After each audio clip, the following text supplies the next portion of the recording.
Calling out all my nerds, freaks, and geeks.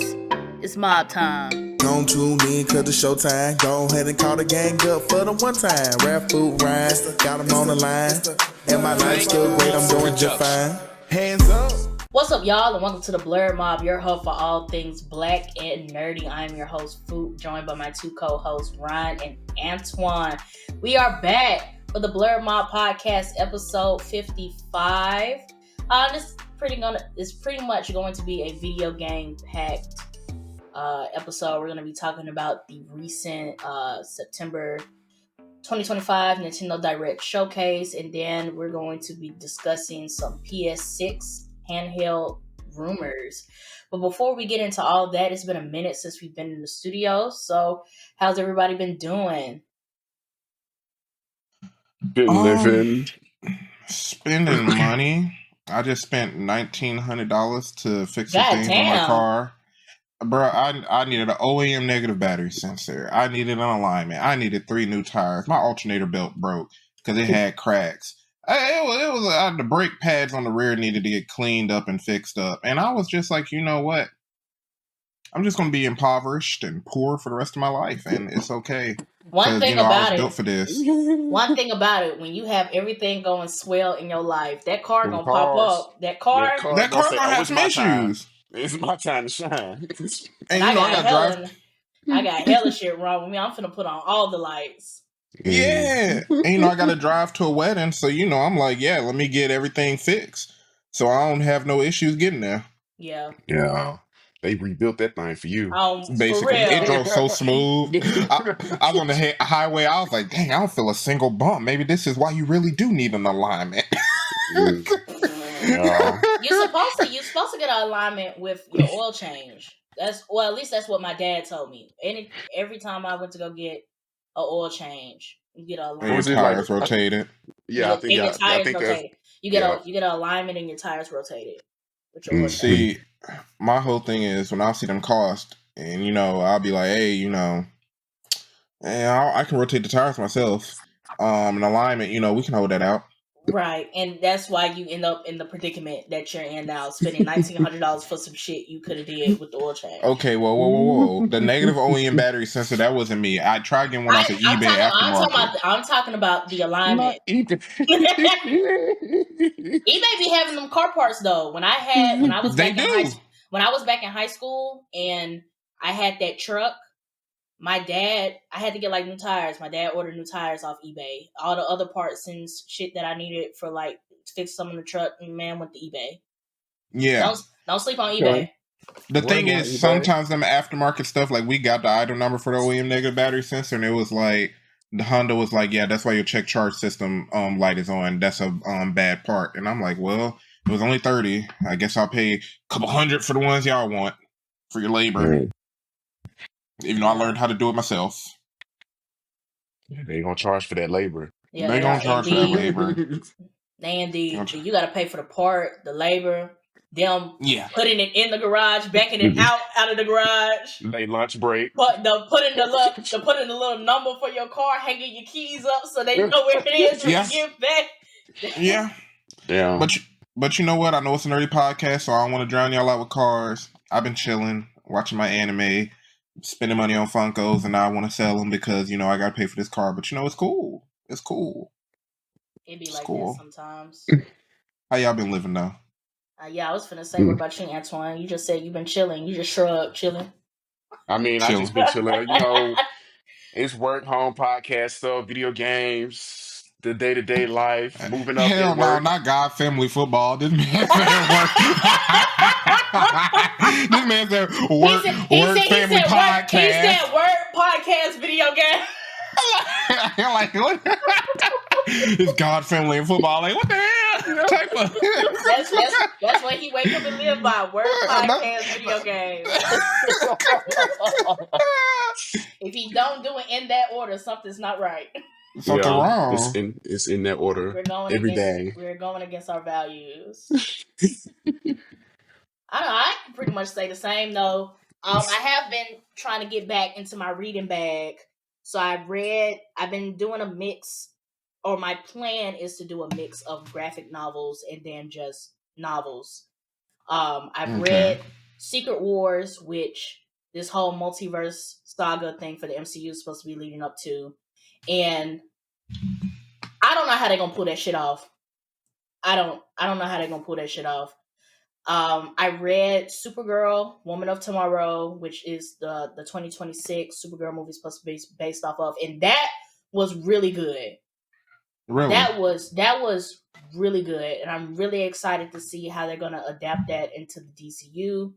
Um, that is like one of the first, because I like Supergirl, but I've only like obtained my knowledge on Supergirl from like cartoons and stuff. So this is like my first Supergirl graphic novel that I read, and I really enjoyed this. I enjoyed the story. I enjoyed the artwork. I enjoyed how they fully lay out the differences between Supergirl and Superman, and how it really felt like her own story. They do her origins, of like how she was living life on like Krypton and everything that happened that led her up to that moment. I thought it was really cool. So I'm really excited to see how James Gunn's put that together. And I was right. Y'all remember on the Superman mob review when I said Yeah. that she was going to them planets to drink to escape from like all the shit, all her Yeah. trauma and shit? I hit the nail on the damn head. I was 3 pages in and I was like, I was fucking right. So remind me, Phoop. So I know like DC when it comes to like the Flashpoint paradoxes or whatever, it's like they got a new 52 version, and then a version before that is this Supergirl and what James Gunn is basing his DC universe on, New 52 or like a previous era. I would say no era. Like none of his stuff is the Supergirl Woman of Tomorrow. I don't know. That's not New 52 because Okay. I have New 52 graphic novels, and that's not that. I think Okay. this is like a standalone. I would have to look more into it, but I really think this is just a standalone Supergirl story that he's adapting to fit in with everything else that he has planned.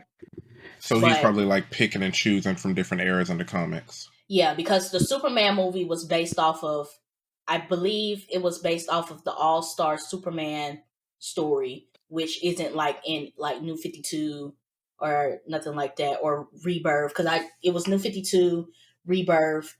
I think there was something else that happened in the middle right here, and now they're doing like the Absolute series with like Absolute Batman, Absolute Wonder Woman, and all this shit like that. I don't think these DCU movies are falling into any of those eras. Okay. That's pretty cool then. That's pretty cool. He's just taking whatever he believes is the best part and like making something with it.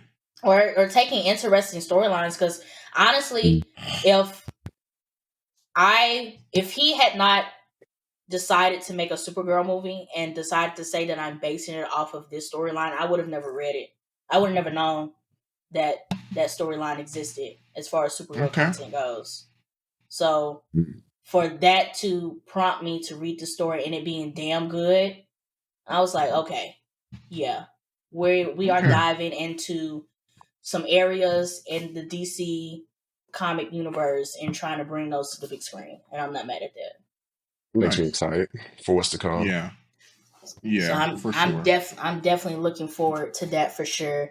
And I've been reading the new Hunger Games book, Sunrise on the Reaping, that focuses on Hey Mitch's Hunger Games.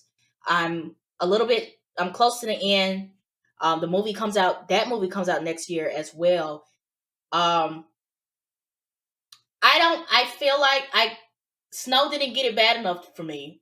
At the end of the Hunger Games series, he didn't get it bad enough. He didn't get it bad enough for me because the shit that's happening in this book, and this is him being in like his prime. Like this is after Ballad of Songbirds and Snakes, but this is before Katniss's Hunger Games. And if you thought he was doing some fucked up shit with Katniss in them, this right here is nuts.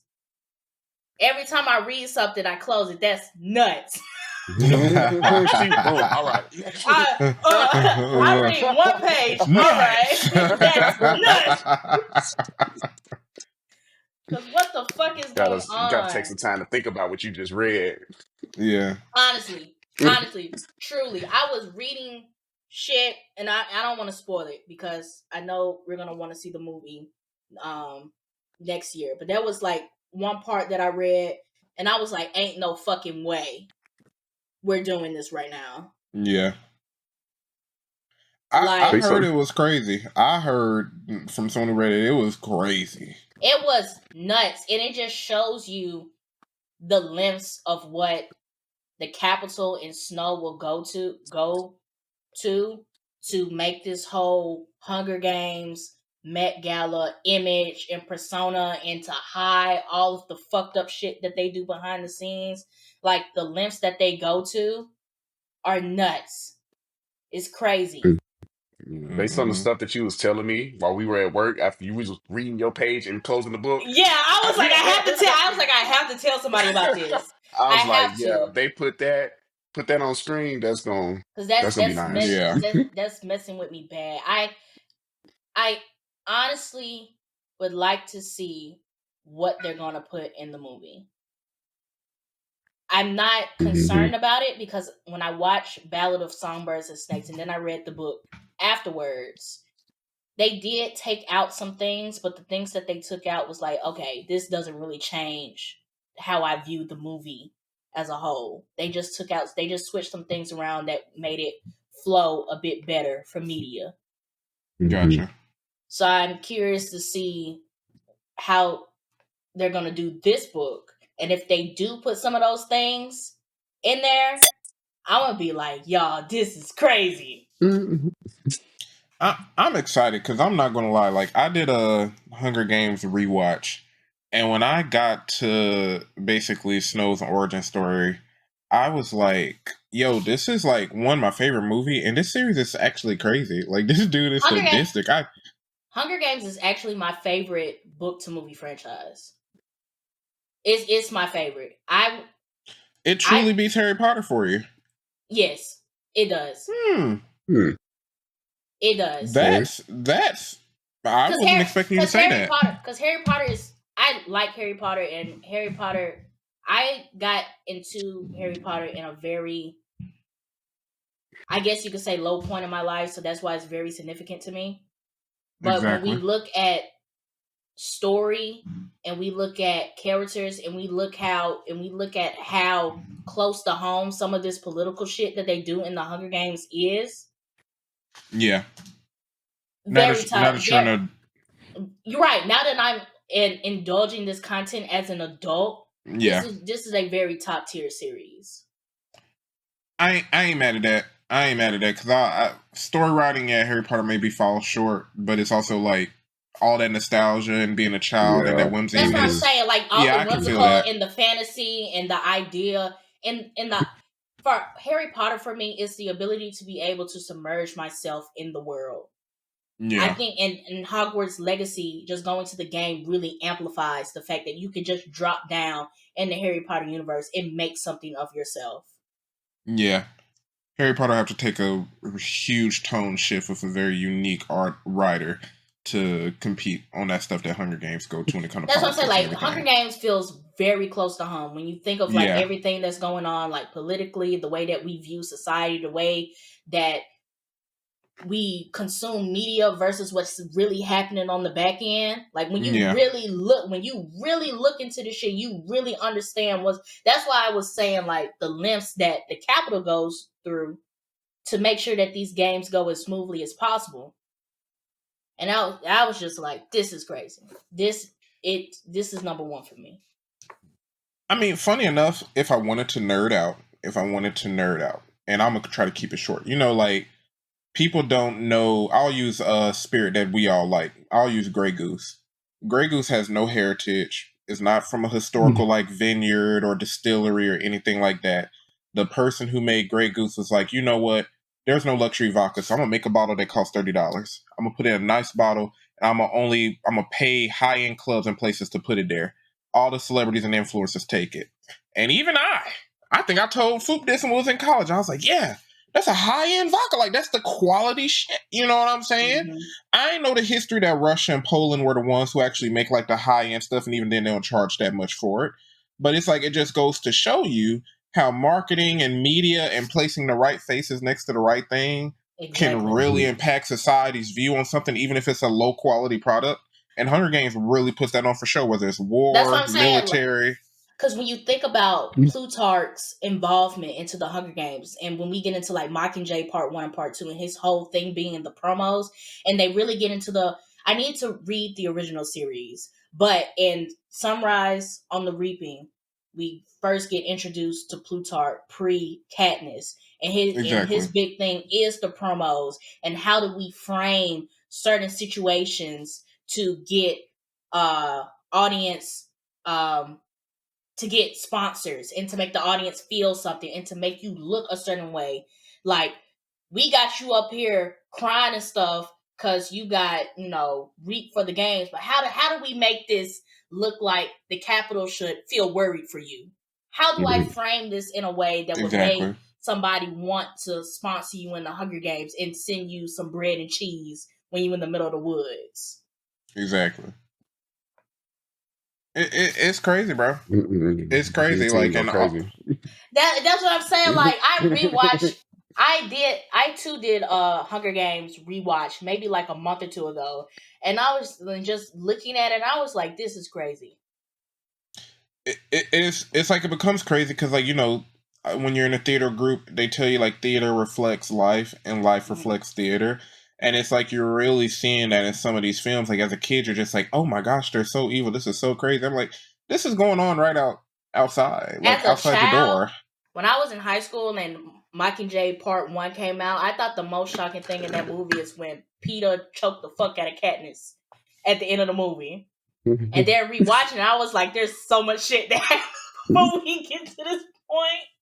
Exactly, because like if you're watching it as it releases and then you see that's like, wait, why is he doing that? It's like, no, that dude was like tortured and had a psychotic break. Yeah, like they were trying to use him to like sway everybody that, this rebellion is bad. Oh, you don't want to say what we want you to say? We're about to basically groom you to make you say what we got to say. We finna starve you, beat you until we get these little thoughts in your head. Exactly. But this whole conversation is just, I'm back on my reading shit. After I finish this, I think I'm going to go back and read one of those Avatar novels. And then I know I have some more graphic novels that I want to read. Like, I want to read Secret Invasion because the Disney Plus show was ass. And I want to read... There's a Justice League Dark Side War. I don't know what era of DC this is. If you know, let me know in the comments. But I bought it on a whim at a comic book store. So I wanted to read that too, just to see. Because it's been a minute since I've read a DC graphic novel other than the Supergirl one. I ain't mad at that. Y'all want to know what my favorite TikTok trend is? Which one? I got two of them. It's one where they be telling you to move your finger a certain way, and the animation be responding to the finger movements. I send them to Antoine all the time. I'm gonna send you one, Ryan. But it's like, but just like you move your finger to the beat, and they make you do like little fun things. Or some of them be funny, like some of them be horrific. And like, then I sent you one where they made that Demon Slayer one when you was moving your finger. You move your finger like and this, you and you end up killing Rengoku. So y'all doing my goat like that? They did your goat like that. I thought it was a fun little Demon Slayer. Y'all doing my goat like that? They started out as something real innocent. It was real innocent. Like, we were playing like catch with a Nosuke or some shit like that. We were having a good time, and then all of a sudden, boom! And I was like, oh. That's why I don't like y'all. I don't like no portion of Antoine, Phoop and Antoine. To you. Yeah, we got the next one I find one, I'm gonna send it to you. My second favorite TikTok trend is the video with like the Hope Corps, and it's something normal, like they at the beach or something, and it's like this, and I beat your ass, or this, and I push you down. See, I'm over here thinking I'm over here thinking you're gonna say something innocent, like them videos where like the guys call their friends and be like, I just want to tell you good night, dog. Good night, man. Sweet dreams. No, I said She sent me about, I swear to God, she sent me like 6 videos in a row. She was like, this, and I hit you with a microwave. This, or I push you off the mountain. I was like, are you trying to tell me something? Are you trying to... It was like, I thought we were just joking. I thought Yo, you really hate me. Like, you really hate me. What happened was I saw the first one and I was like, this is really funny because what? And then I guess after I interacted with the first one, they just kept giving them to me, and I was like, "Yeah, I'm just gonna keep sending these to Antoine." But it was the one when they was driving, and they was like this, and I hit you in the head with a microwave. Like what? You know what? There was another TikTok trend that I really liked. It was the girl who had her friend in the trunk, and she would go to like gas stations and Walmart, and she would get people to help her with her spare tire. She was like, I injured myself playing basketball or something like that. Can you help me with get my spare tire in my trunk? So they'll be like, yeah. So they'll go to the trunk and she'll open it. Her best friend in the car tied up, and she's like, shut up. Hey, yo, is she gonna get the police called on her for real? I've only seen like 3 videos. I was like, eventually, I was like, you can't keep this going. After I saw the 3rd video, I was like, it can't be more of this. Like, knowing Texas, they're gonna send out a child abduction alert. Nah, for real. I was like, you can't keep getting away with this. Somebody is going to call the police. That remind me of that other one when the dudes walk up to people at the store and they be like, yeah, $1 can save a kid. And they be like, yeah, I'll donate $1. And they pull up with their van and they be like, oh. And they be like, all right, give me 2. You've never seen the Key and Peele skit run where it was like, but it was so funny. The way they was getting the phones. I said, y'all gonna get the police called on y'all too. Y'all gonna go to jail, bro. Like, y'all keep playing like that. They gonna run full investigations. They got a U-Haul van full of kids. And they was like, every dollar saves a kid. So the lady gave him $6. They scream in the walkie-talkie. The guy pull up in a U-Haul van. And they kicking off the kids off the bed. That lady ran up to that van. She said, I want all of them. I want all. My whole thing is, how much money did she give? Because they be like, yeah, we got 100 kids. Here's 100. I don't know what happened. I don't know what happened after that. They probably told her that it was a prank or something. They had to tell her. They had to. They had the other lady at Target. She took her kids that she paid for and on the phone with the police. But it was and those kids over here like, no, that's just my uncle playing. Know what I'm saying? And they in the TikTok comments, they was like, who gave y'all they kids to play with like this? And that's a valid question. That's my question. Where'd you get these kids from? Like, where'd y'all get these children from to let y'all do this? Like, who really said, yeah, I'm gonna let y'all have that? At all. They don't. It's just a bunch of random kids in a van, and a U-Haul van. That's insane, bro. Riding around, waiting until they get pulled up, and then they get out at a random ass store, Walmart, Target, Ross, whatever. That's insane, bro. That's insane, bro. That's insane. That John was hilarious. But let's get into these the topics for today. Like I said before, this is going to be a pretty video game heavy episode. The first thing I want to get into is the September 12th Nintendo Direct. It was a 60-minute showcase that was announcing upcoming games for the Switch and the Switch 2, and gave us a glimpse into how Nintendo is going to be celebrating the Super Mario Bros. 40th anniversary next year. One of those announcements is that the next Super Mario movie from Illumination and Nintendo is dropping next year, April 3rd, 2026, and it's going to be the Super Mario Galaxy movie, which I think I'm pretty excited for that. I didn't think they were going to do the Galaxy next. I'm excited for that. The first Mario movie was good. Like, honestly, I think they can do whatever they want at this point because the last movie was so good. Like, for childhood purposes, if they had announced like a Super Mario Sunshine movie, I would have really gotten excited. For the nostalgia. I'm like, yeah, Galaxy hit when it came on the Wii. You know, that hit. I wonder. One, they gave us a little teaser, but it didn't really get into like the Galaxy aspect of it. I'm waiting for that first trailer. I'm gonna make a note in my head that we should do a trailer reaction to that.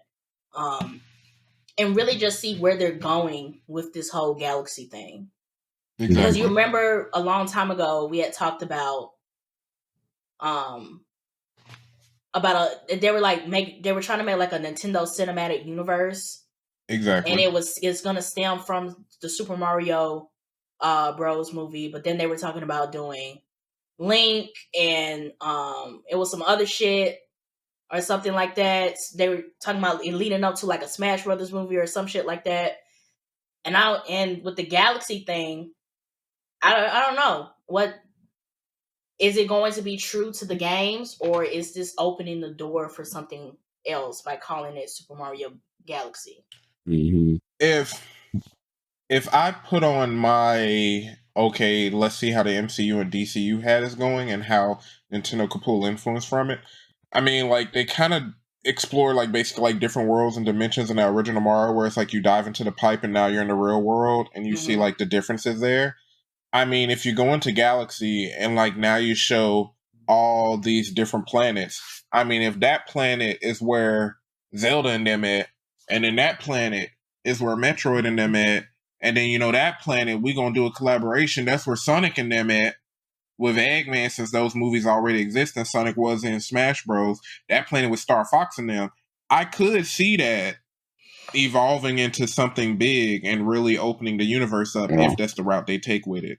It could be really exciting if they navigated that correctly. It could be really nice. I would be excited to see it because that could be a huge project. Like there are a lot. There's a Yeah. lot that they could pull from that. A lot of different storylines and stuff. So that could be a very long lasting project if they decided to actually do that. Yeah. And even though I ain't played some of the games, like I played Metroid back in the GameCube era, I never really got into any Zelda games, even though I was always interested in trying them. It was like I know I would love to watch the story behind it. I would love to see some of these like Nintendo IPs get a little bit of light and create basically a new era of like 3D, 2D live action hybrid movies for like these new kids. Mm-hmm. Really give Pixar and DreamWorks a run for their money. Yeah. I agree with Ryan. I think they could do anything at this point. Like what Ryan was saying before, they could have called this shit Super Mario Sunshine the movie, and I would have been sad. Yeah, instantly. They could have called this shit Super Mario Odyssey, and I would have been sad. Yeah. But I'm excited to see the first trailer on just to see what Super Mario Galaxy is going to be cinematic wise. Is it going to be the game, or are they going to take elements from the game, and are they going to put a twist on it that could lead into something bigger for Nintendo going forward? I feel like really opening up the world, because they basically, if I remember correctly, they opened us up to like Mario Kart and everything else with the original movie. It's like if they introduce some form of like sports up in there, if they show like, hey, Star Fox and them over there and 3 planets over, there is some really cool stuff they could do if they create a Nintendo movie universe going forward. Yeah, some really cool stuff. Or maybe it might just be a singular Mario movie, and we just get Easter eggs to like other franchises that exist, like Kirby. And with them doing the Galaxy thing, I could totally see them going into like Kirby. Because Kirby's whole thing is like bouncing across like different worlds too, and then you got like Meta Knight, and you got all the shit that lies in there.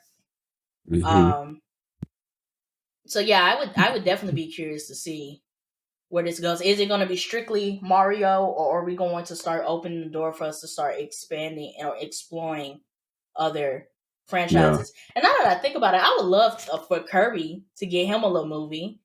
That could be like that. Kirby could be like the Nintendo minions of the universe. Kirby I could see it. And them little Waddle Dees, Weedle Dees that be running around with Kirby. Like truthfully, bro, like I could see it. I mean, like as long as y'all do it good, like obviously we know it's for kids, but you know the same way that when our parents was watching Shrek 1 with us, throw in a couple of funny jokes that you only going to understand once you about 14 years old, and you know allow the kids to enjoy it. I'm vibing. I'm gonna pay for that ticket, and I'm gonna watch it in IMAX. Yeah, Yeah. I'm gonna see. That's the movie we gotta see in 4DX, Antoine. We gotta go see Super Mario Galaxy in the 4DX seats. Yeah, I want to feel like I'm gonna be in that bitch.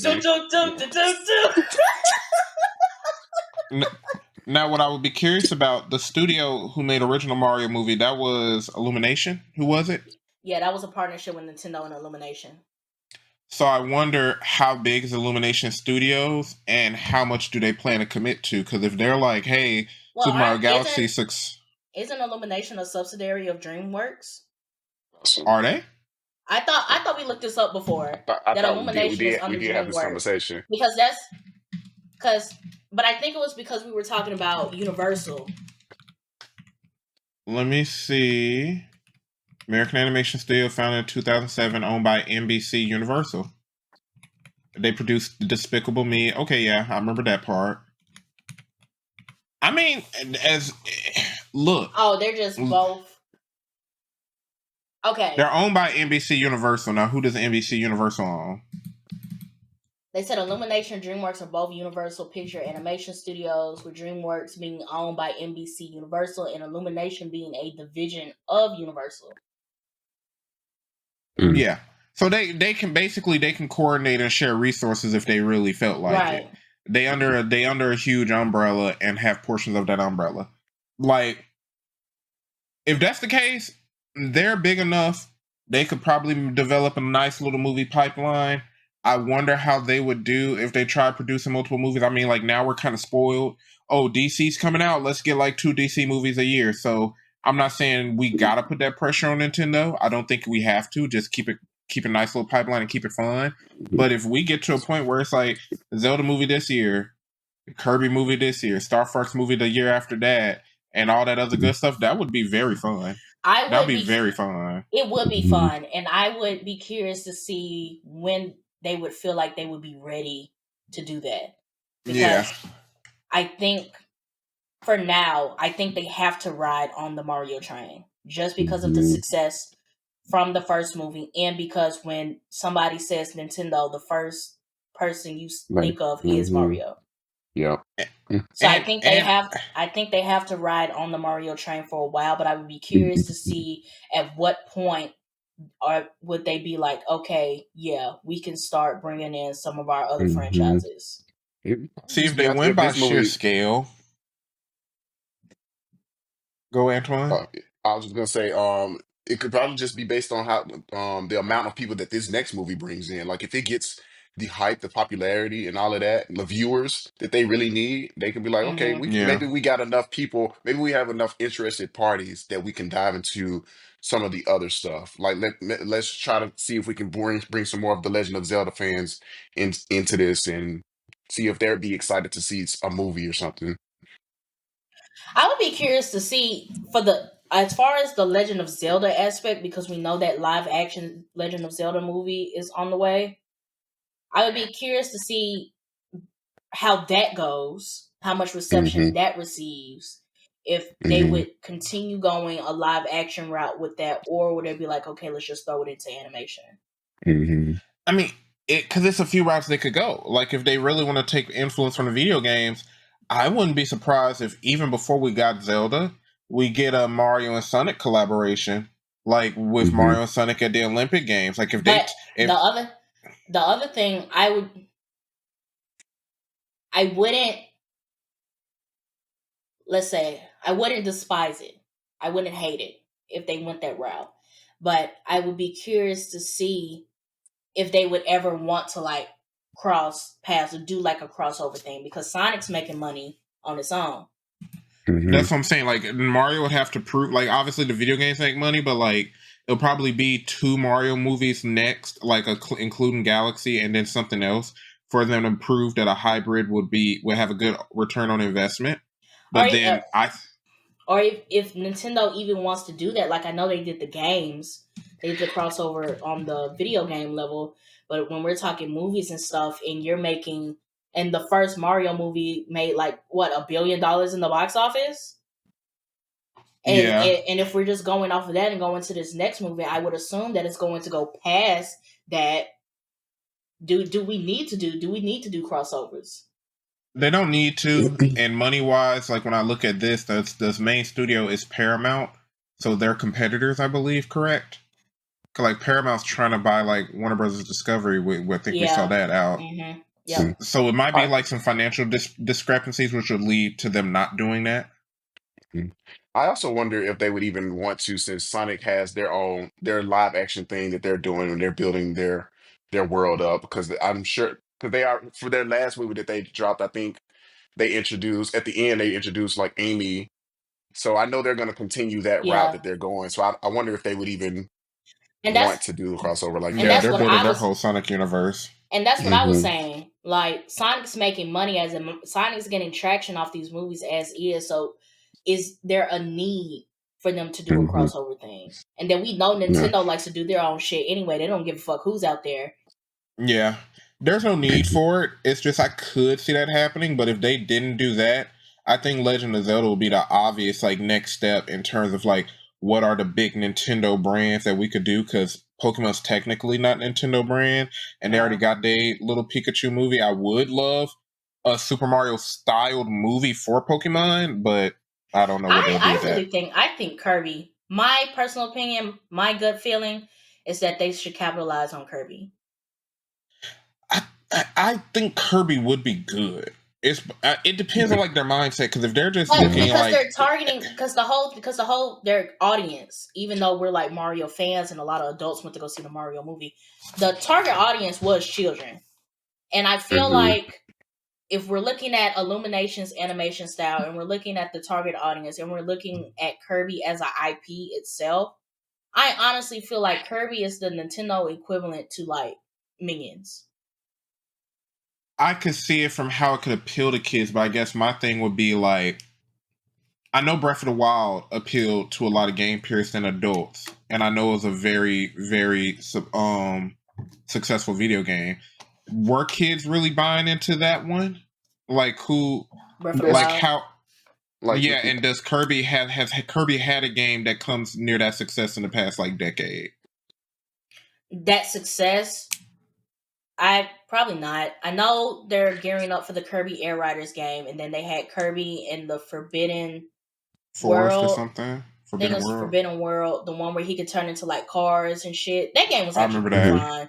I don't think it got as I want to say it did not get as much traction as Legend of Zelda, but I think Kirby is animated enough and like colorful enough that if they were to convert this into a movie, that it would appeal.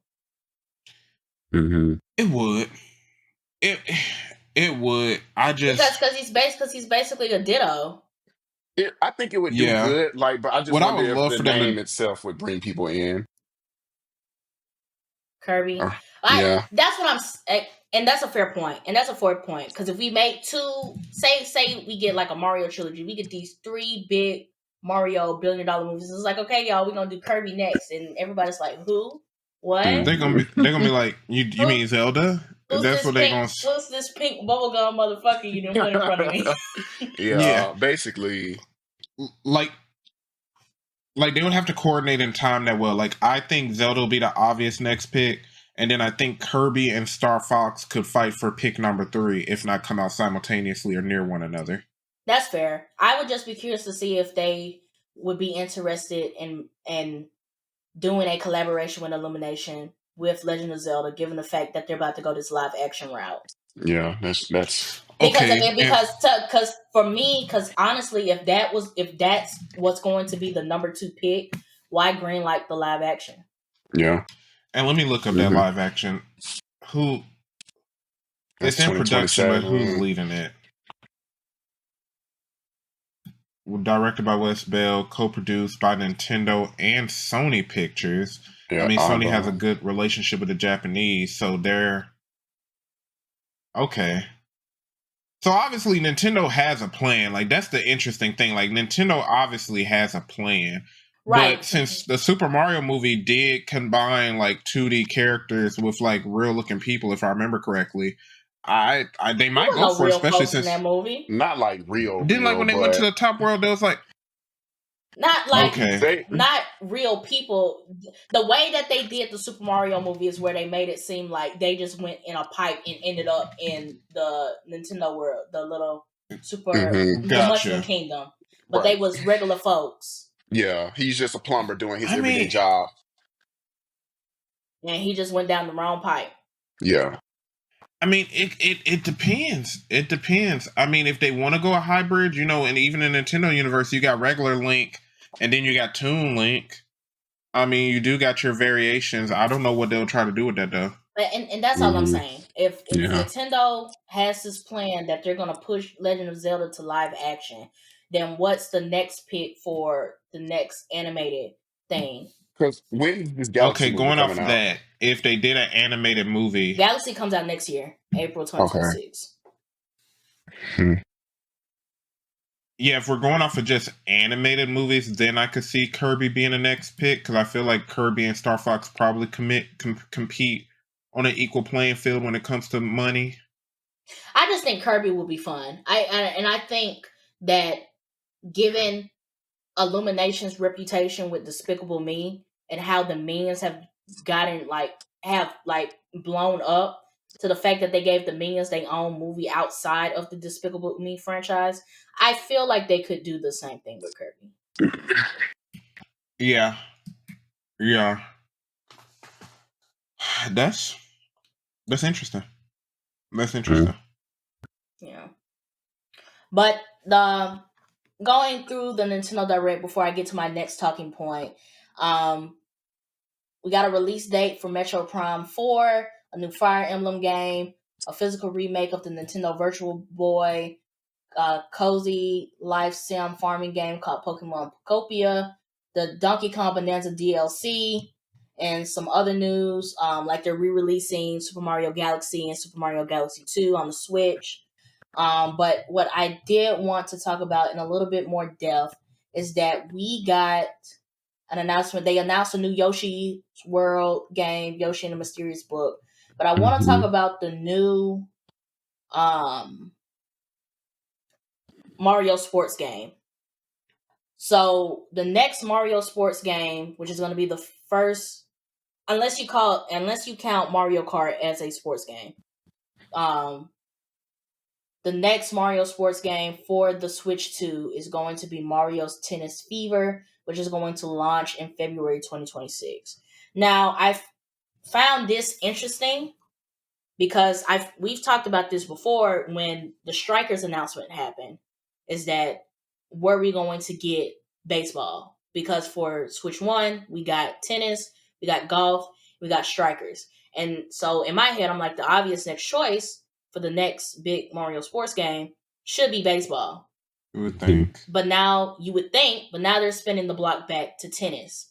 And Mario Aces to me was the best Mario sports games to release in that Switch 1 generation.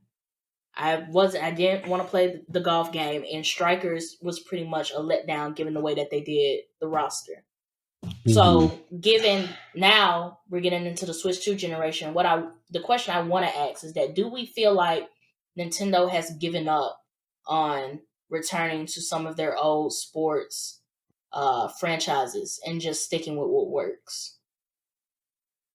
I guess my thing is I want to know.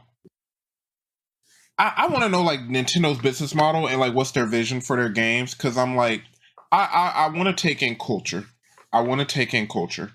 At the end of the day, baseball is more so a United States of America sport, just like our version of football. Football/soccer is more so a national thing. So when you're looking at a Japanese company that's trying to push games to everybody, I can see why they did Strikers. Tennis is an Olympic level sport and it's probably more popular in other countries than baseball and American football. I still think that if y'all know America is one of your biggest audiences, and I can only guess, it's not like we got the numbers. I could look them up, but I don't feel like it. I can only assume that the Mario Sluggers did well for them to do a GameCube and then a Wii follow-up, and they sold well. I don't see why we haven't done it. My personal opinion is that those other games, those other sports games didn't do as well as they thought they were going to do. I think Aces was their biggest sports game of that generation, and that golf and strikers did not produce the level of success as they thought it was going to be. So it's like, why continue? Why put in the manpower to develop a new sports game with new mechanics and all this other stuff for our new game system when we could just replicate what we know works for this generation? Yes, but you also, and I'm not arguing with you, I'm arguing like against Nintendo. You got to understand why some things failed. Strikers failed because like we saw what type of roster y'all had in the GameCube and Wii era, and y'all basically regressed. Y'all didn't improve. Y'all didn't really innovate. If anything, y'all regressed. Y'all had less characters than Aces, and I think Aces had what? It had like 3 different roles, like between 20 and 30 characters. And I was like going to bring that up.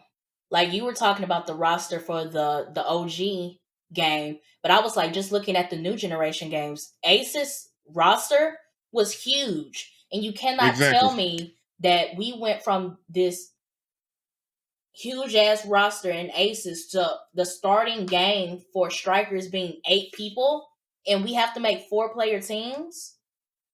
Exactly. And it's like, one, you got to make the 4-player teams, and I'm like, y'all have games like FIFA by EA to really like imagine some pretty good soccer mechanics. Like I understand y'all probably want to keep it super simple for the kids to just pick up and play, but I'm like, if it's too simple, now it's nothing that we can get into, and it has no long lasting appeal compared to Aces. Aces had a nice little meta.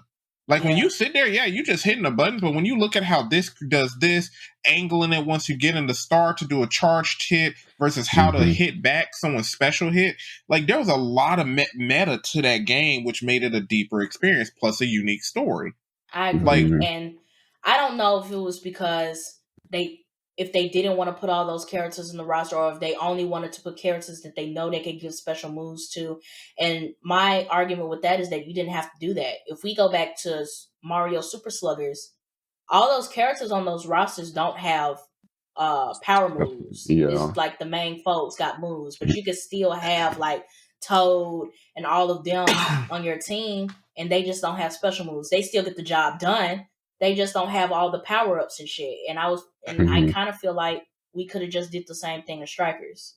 And some of their power ups were the same thing, and that's appropriate. Like Mario and Luigi both had like the fire, right? Like it was red versus green fire or something, if I remember correctly. In the GameCube version, yes. Yeah. But Luigi had a tornado, the Wii version, they changed Luigi's to a tornado. Mario kept the fireball, and they changed Luigi to a tornado. But that's what I'm saying. If y'all like Nintendo impresses me and depresses me so often, because I'm like, y'all are literally leaders in innovation and creativity. Like, just look at the Switch and how these other consoles are probably finna follow suit coming up, and we're going to talk about it. But like, y'all can be more than creative. Y'all have a huge roster of characters to put in any of these sports games. And that's what what like hella disappointed me about Strikers, because then they tried to come back with like DLCs, and it was like, okay, in this DLC we're gonna give you Diddy. Doing this? In this DLC we're gonna give you Rosalina. Why didn't we just have them at the start? Yeah. And a lot of gaming periods got mad at that point because it was like, why is Nintendo getting lazy? Like we used to complain about EA and Activision, all these other gaming studios for half-assing their games and needing all these huge patches. And now Nintendo's jumping on that bandwagon too. Like, why are y'all doing that? Yeah. Did you have some, Antoine? I know me and Ryan been passing the ball back and forth. Just kind of just looking up stuff about Mario Sluggers. So they said that it only sold about 2 million copies, and it also didn't release in Europe, which I didn't know. But I guess that makes sense. Like Ryan was saying, like that's baseball is America. That's American sport. So maybe it's just not a big enough thing for them, or a priority, especially. And that's fair. If that's the reason, if the reason is that if they were to make a Mario baseball game is that it wouldn't reach everyone, fair. Because Mario Super Sluggers did come out at a time where people were making games for any and everything. That Wii gaming catalog is huge compared to the gaming catalog that we have today. Yeah, and So they that's could why I take brought so it. they could take the risk to make a baseball game knowing that only a sub region of their consumers were going to participate because they know they Mhm. could put out more shit on top of that could reach farther. Yeah. And I fully understand that. That's why I brought up, like, culturally I can see why you prioritize other sports, but then why one of the biggest sports in the world, like literally the FIFA World Cup, like the sport that soccer doesn't end. Like football, that lasts all year long when it comes to them playing from beginning of the season to the FIFA World Cup. Why did y'all half-ass that game out of all of them? Like tennis is big, like that's an Olympic level sport and other countries play it. But like soccer is big. There's a whole industry behind soccer. Every country, even countries without much, money, a large population, soccer is their way out. That's football and baseball and basketball and everything to Americans. But that's soccer's like that for almost every country in the world. So why did y'all half-ass that game? Did they even want to release it? That could be another Right. thing. Did I feel like they? they could have saved it for the Switch too, with when they did release it. Honestly, I wouldn't be. They could have. Honestly, I don't know what. Maybe I don't know what the push was. Maybe because they wanted to make up for the golf game. Because I don't think that golf game sold a lot either. So maybe they wanted to come back with another sports game, and they was like, Strikers did really well back in the GameCube days. Let's bring that back. yeah, my thing with golf, it was like I didn't play it, but when I looked at the videos, it didn't look too much more unique than Wii Sports Golf. And I'm like, y'all got Switch Sports Golf. In my opinion, if y'all are going to make sports based games without strong metas and deep mechanics, in my opinion, just make that a Switch Sports game with DLC and keep all the complicated stuff, hold that for when you actually do Mario and one of your main bread and butter money poolers. Mm-hmm. Like I was surprised that they dropped that golf game, and it really wasn't the most unique thing ever. Yeah, I kind of was too.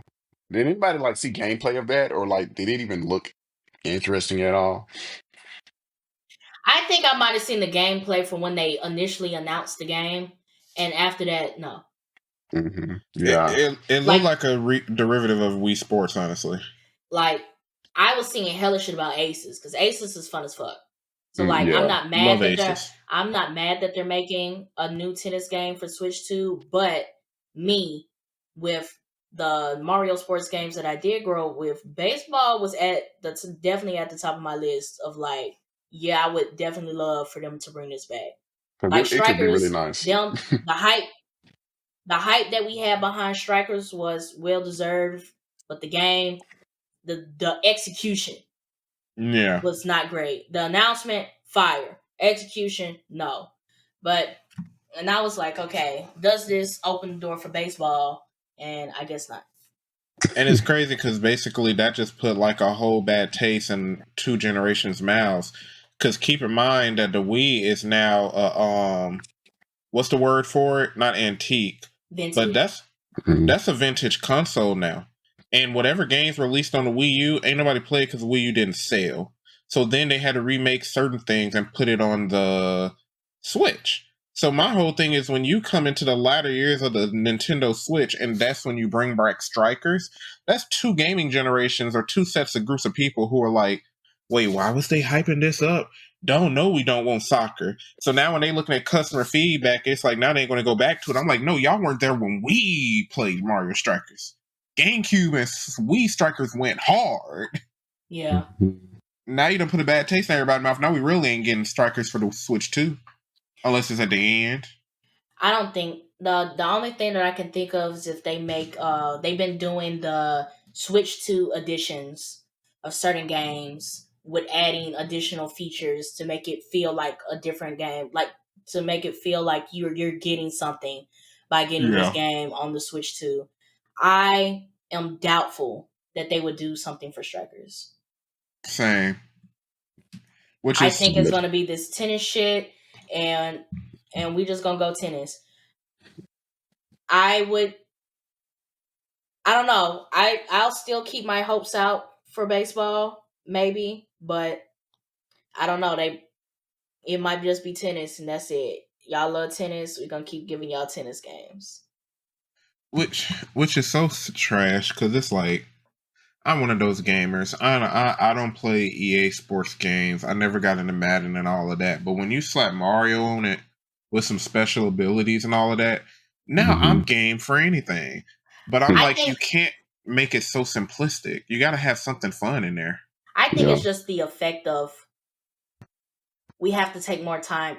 Developers, publishers now have to take more time into making games because back in the gap, we had Mario Kart, Mario Tennis, Mario Golf. They had that damn Mario basketball game on the DS. We had I remember that one. Yeah, we had Sluggers. Like we had and Olympics technically, Olympics and Winter Olympics. That's what I'm saying. So we had like, and the games were fun, but when we're looking at that generation, it wasn't like it's not like now where games are high as hell and people are picking and choosing what they want to play, and we have to put in more to make these games presentable and more marketable to our consumers. So we just can't, with this era of games, we just can't pop out and say we making a Mario basketball game.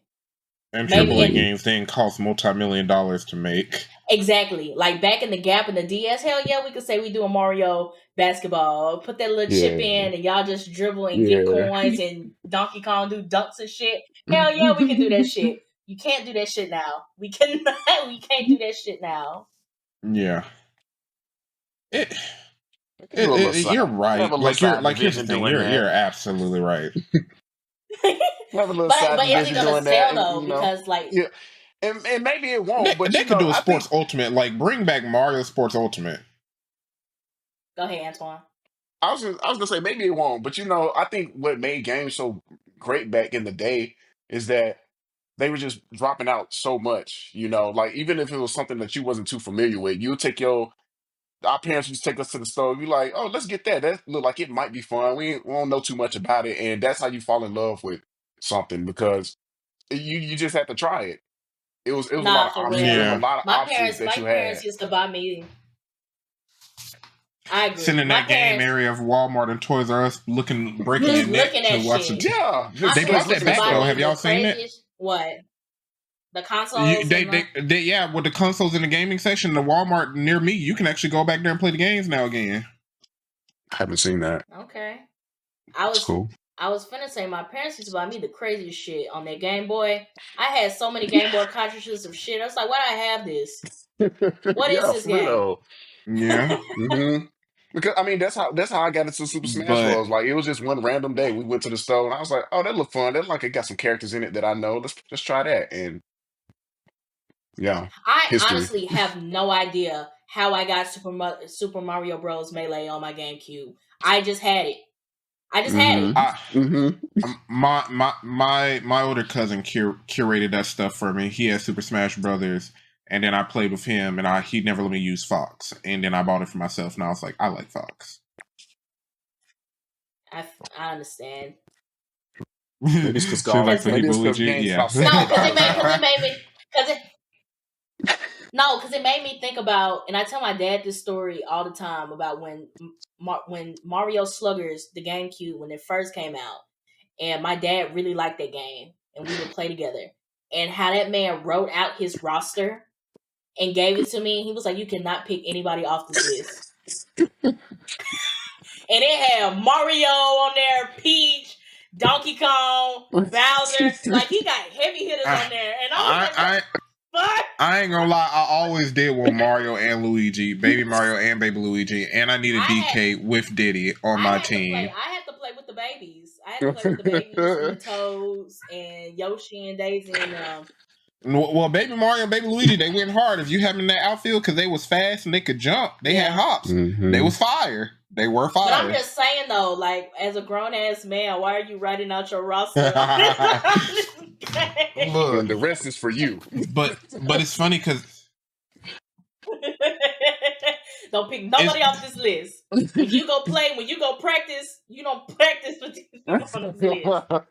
It's funny because it's like I don't want to sound like an old head, but it's like back then game trailers are what actually got you into video games. Like Nowadays, you gotta watch like your favorite Twitch streamer because one, they cost so much and they become half-assing them. You gotta watch your Twitch streamer will play it and be like, okay, I guess this do look good.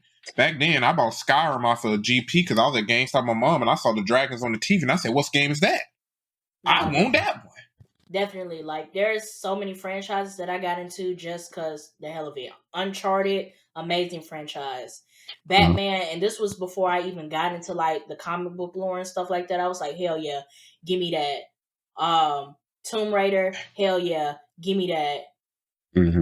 Halo, Assassin's Creed, Dragon Age. For me, I see a cool trailer. They got the deep voice in a different world where the Darkspawn have come into insert fantasy name here. The hero must come and save him. I'm like, Assassin's Creed Brotherhood.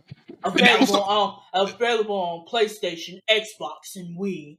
That was my first one. PlayStation 2, Xbox 360. You know what I miss though? I do miss that lineup. Y'all remember when y'all used to see a game commercial and the platform release lineup used to be huge? It was. PlayStation, PSP, Game Boy Advance, Nintendo DS, Xbox 360. I was like, damn, this shit's everywhere. It's options. PC, it's so many buy options. the disc and download it on your Windows XP computer.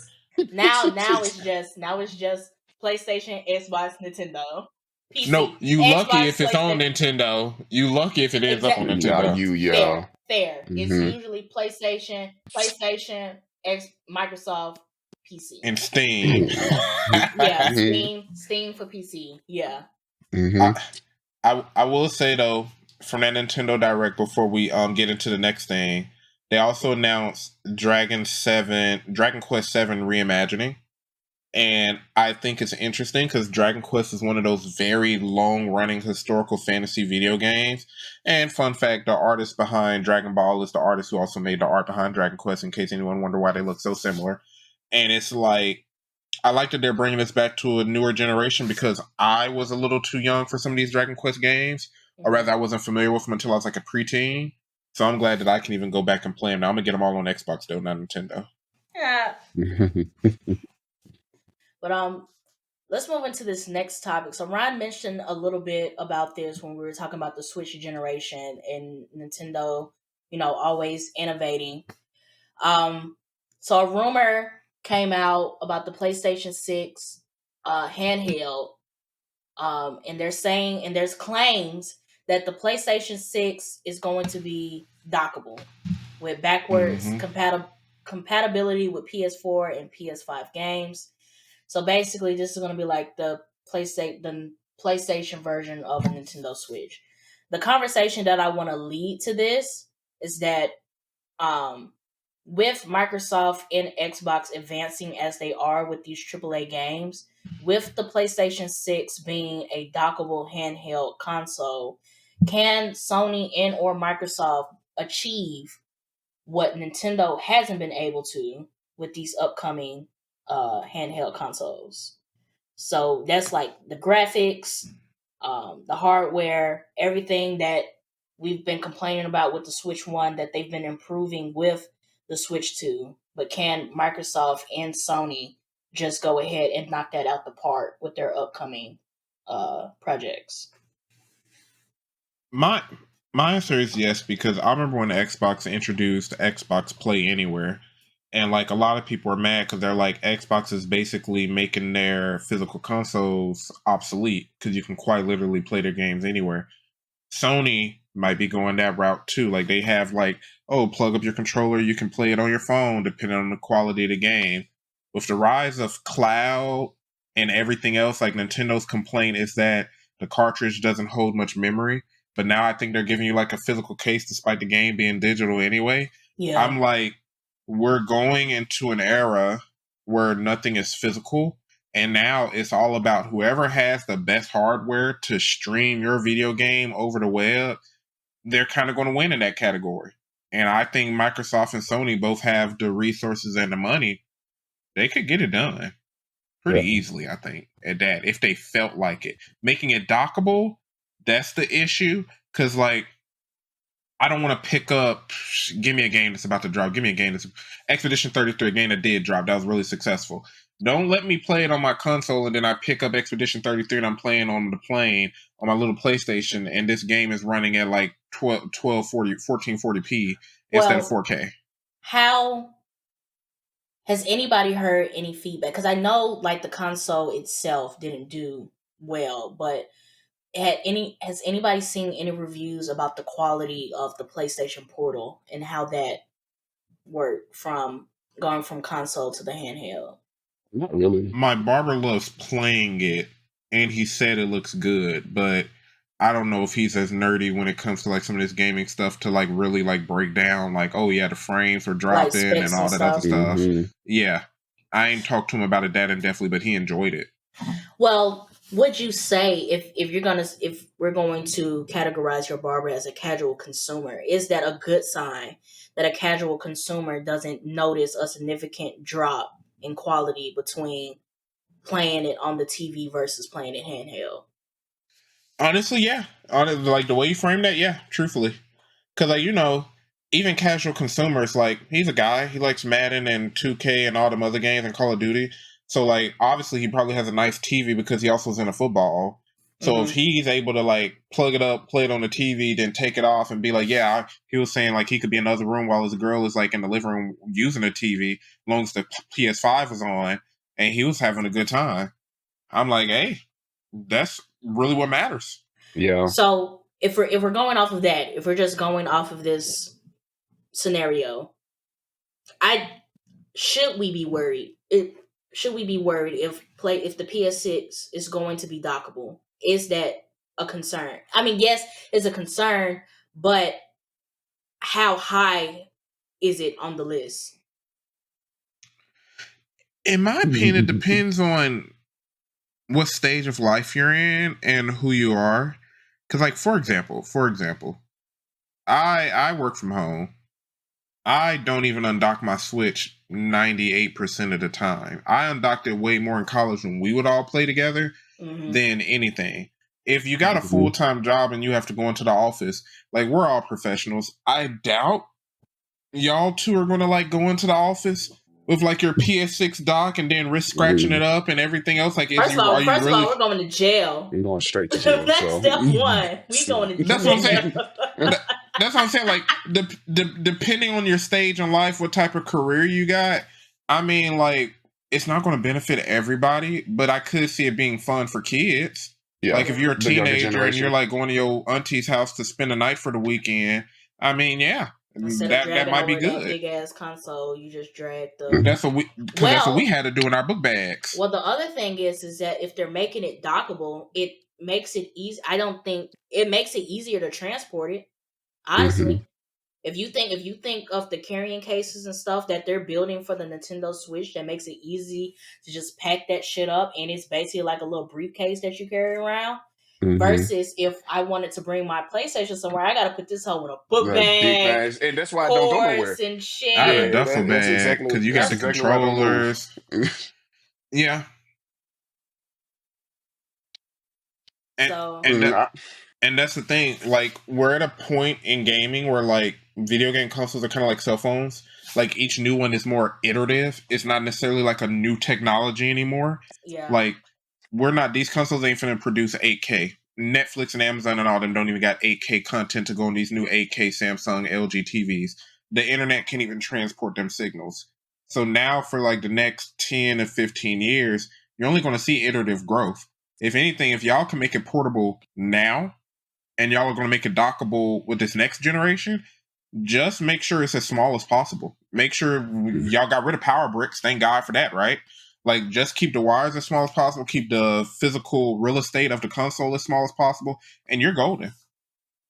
Now, I do want to ask, I want to get your opinion on, is that if they're going to make it dockable, I think this goes back to your conversation of everything being digital now, because what does backwards compatibility from the PS4, PS5 look like for a dockable PlayStation system?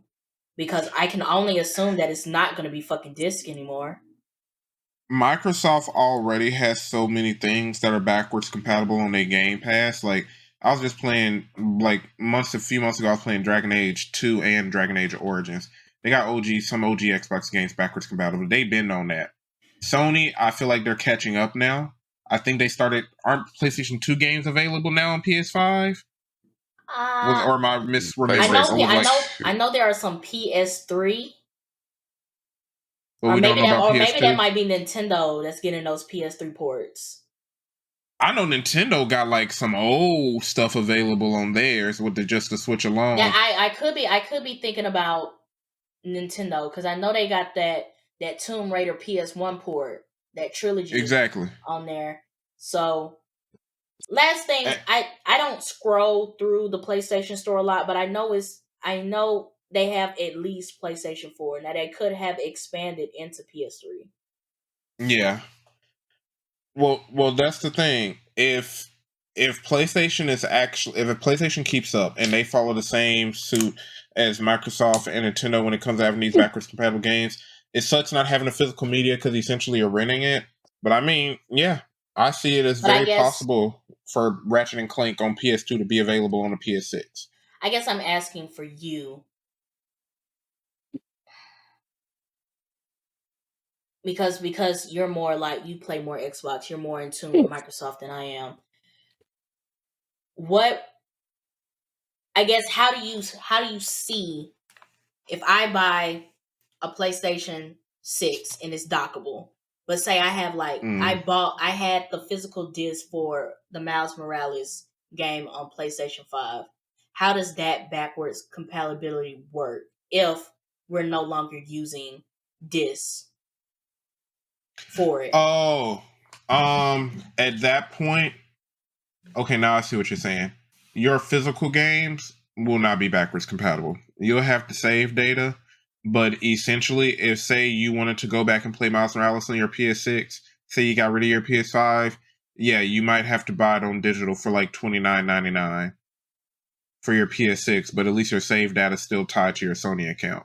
That's fair, and that's what I kind of wanted to get into, because the whole thing with Switch coming from the Wii era to the Nintendo Switch era is that we no longer were using discs, and that everything was the little cartridge. And I don't think we lost much with the way they do the Nintendo accounts for the Switch now. I don't think it's connected to like the Wii store. Like, you can't get, until they do like finish porting everything over. It wasn't like, here's our full catalog with everything that we had like back in the gap.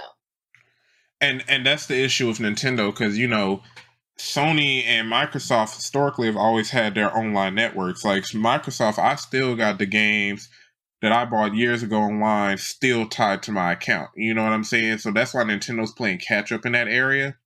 But it's like now anybody who adopted digital early, and unlike me and you, where they was like, yeah, I'm so sold on buying all my games digitally, they'll be fine. Yeah, just log into your account. You got two-factor authentication. At least I know Microsoft does. I think Sony might have something similar. Just put that on your PS6, and boom, there go all your games right there. As long as they don't change the button layout of their new controllers, it should be a seamless transition, honestly. Now, I could see, for those who have digital, I agree. I think it's going to be something very similar to how the Switch to Switch 2 transfer is. Because I don't know if I said this on the podcast, but I have a Switch 2. And the transition for transferring your game data and everything from the Switch 1 to the Switch 2 is pretty seamless. Yeah. I do have some physical Switch games, but as far as like my digital stuff moving over to the Switch 2, I ain't have no issues with that. So coming from that standpoint, I'm not worried about. But the fact that PS4 was disc, and then the PS5 you had you can get the digital version, you can get the disc copy, and then if we're going into the dockable thing, and we know we have to scale certain things to have a dockable PlayStation system. That's why I wanted to ask you that. Yeah.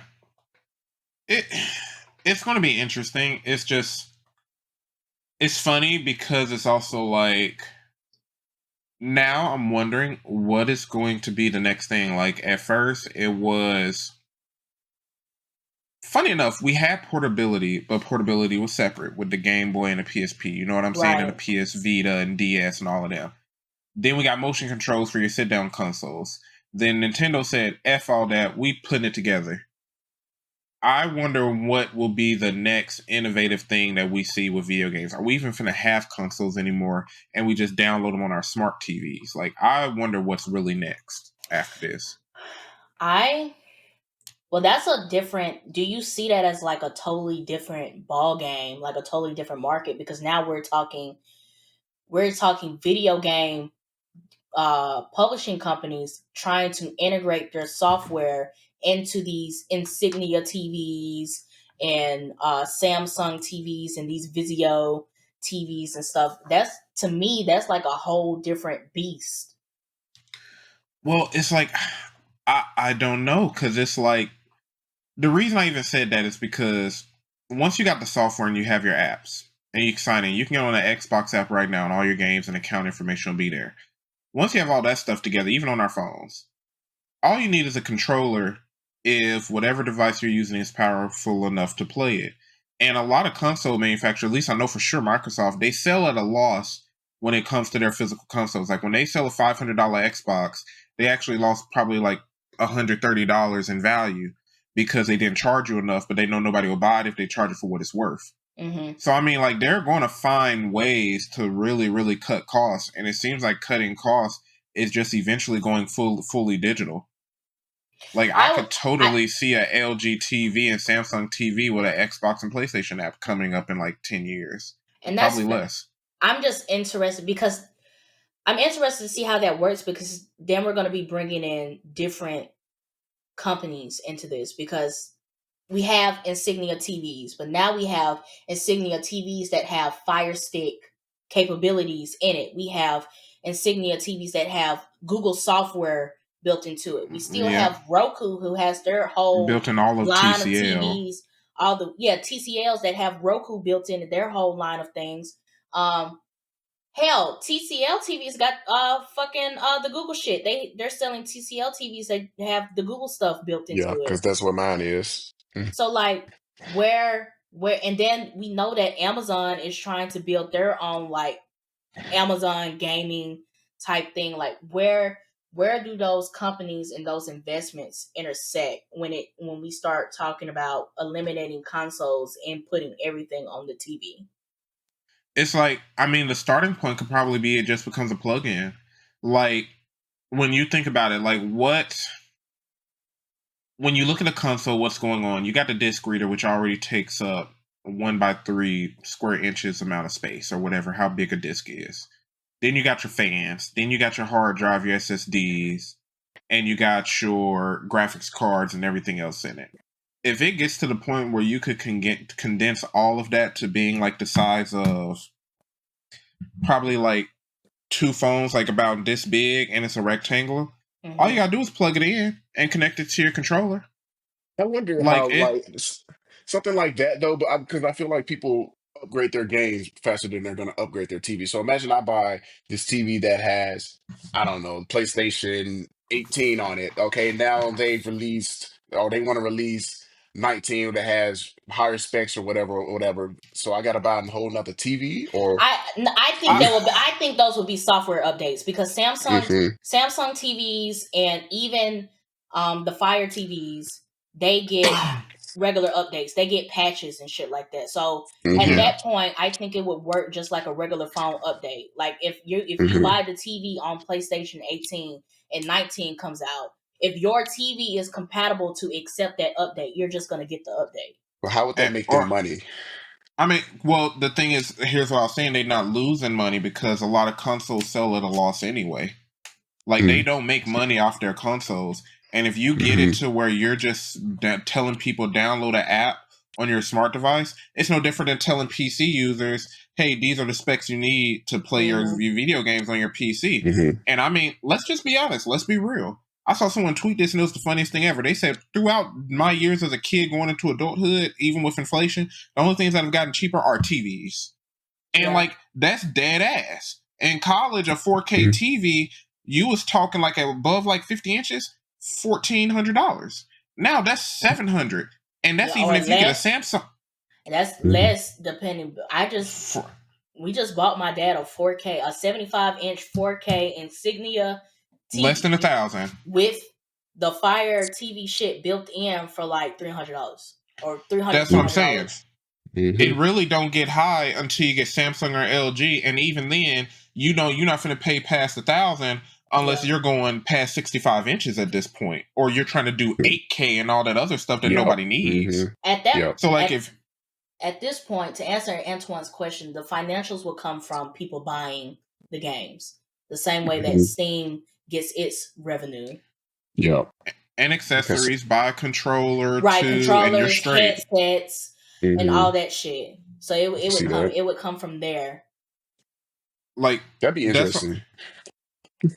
Like when people talk about Microsoft, it kind of sucks because they're like, "What's happening? Why are y'all making your console obsolete?" But I'm like, not because I'm a Microsoft fan, but just because I see how they got a few things right and they were thinking ahead as a tech company.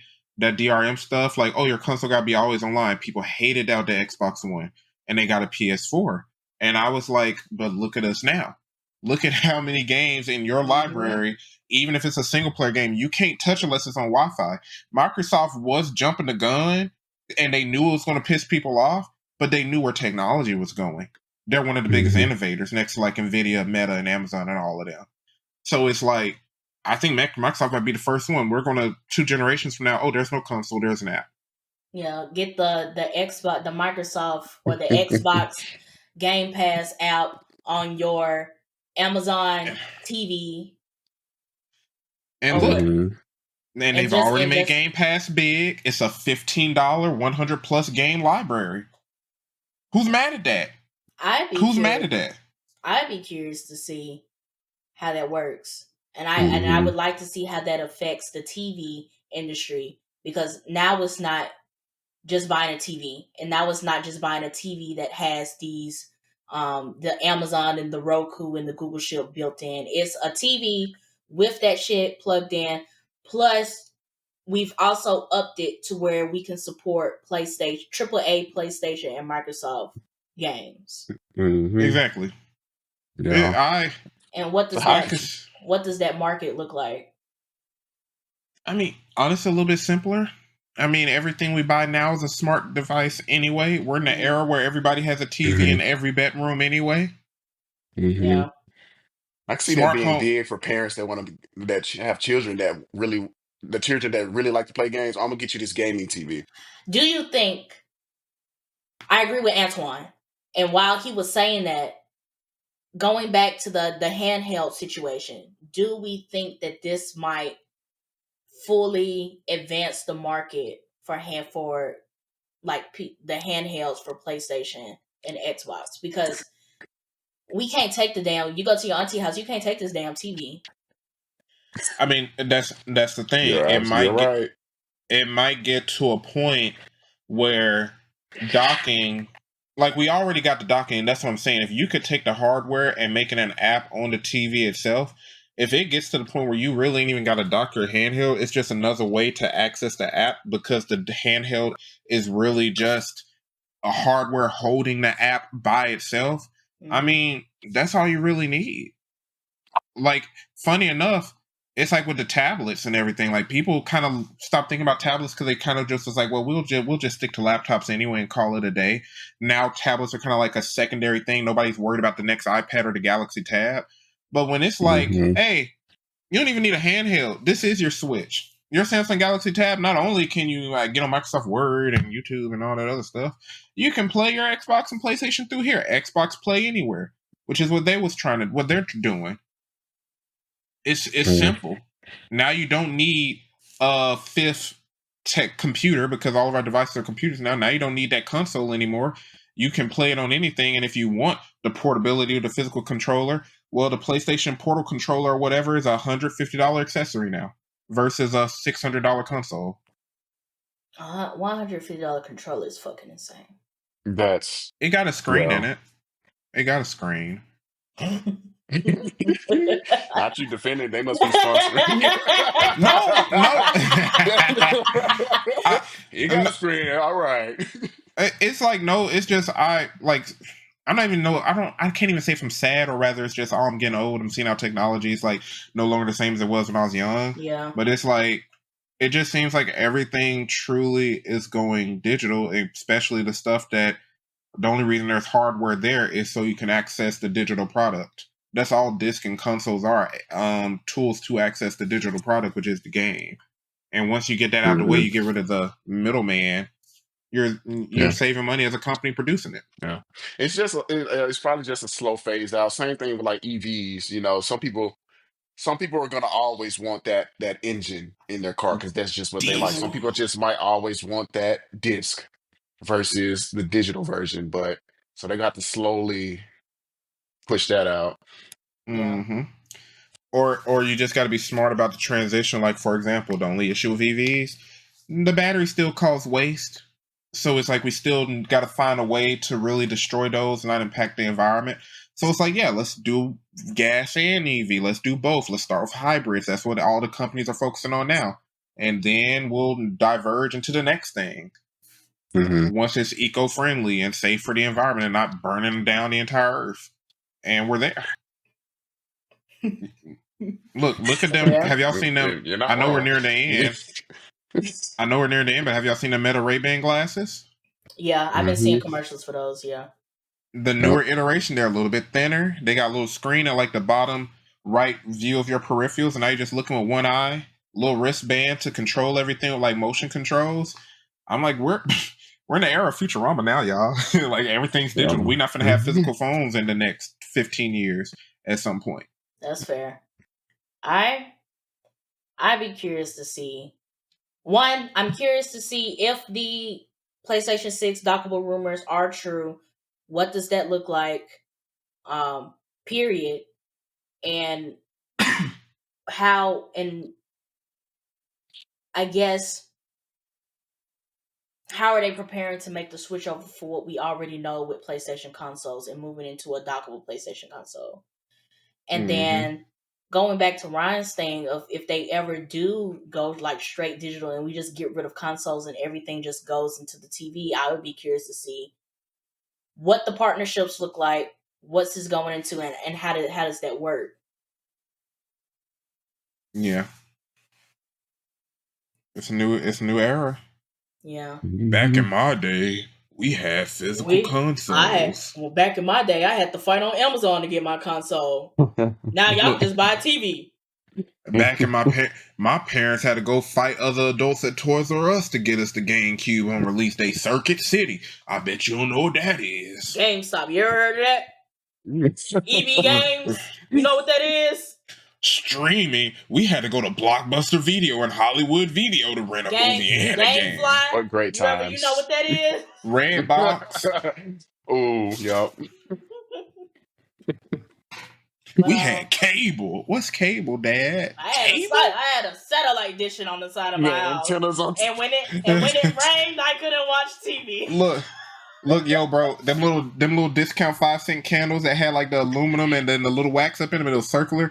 My dad would take the candle out and put that around the antenna because he said it worked better than just regular aluminum foil. The struggle was real. It was crazy. Yeah, whatever works. Whatever works, goddamn. Whatever works. But that's pretty much it. What we had for this episode. Did you guys have? Well, we only got 2 minutes, so if y'all did have some, y'all gotta make it quick. Man, I'm good. All right. So we'll go ahead and shut this down. So thank you, Ryan and Antoine, for joining me on another podcast episode of the Blerd Mob Podcast. Shout out to everybody who tuned into the episode, whether this is your first time or 50th time checking us out. It is always appreciated. For more podcast episodes and video game hot takes, make sure to subscribe to the channel, like this video, and leave a comment and let us know how you felt about the conversation. Make sure to follow us on our social media platforms. We're on Instagram at the Blerd Mob Pod. We're on Twitter at the Blerd Mob. And you can find us on Facebook and TikTok at the Blerd Mob Podcast. And with all that being said, this is the mob checking out. Peace. Yeah. And the only excuse that I can give the MCU for them not doing that with Doom is because I think it was supposed to be Kang. The plan A was supposed to be Kang because they were doing all this build up. We've seen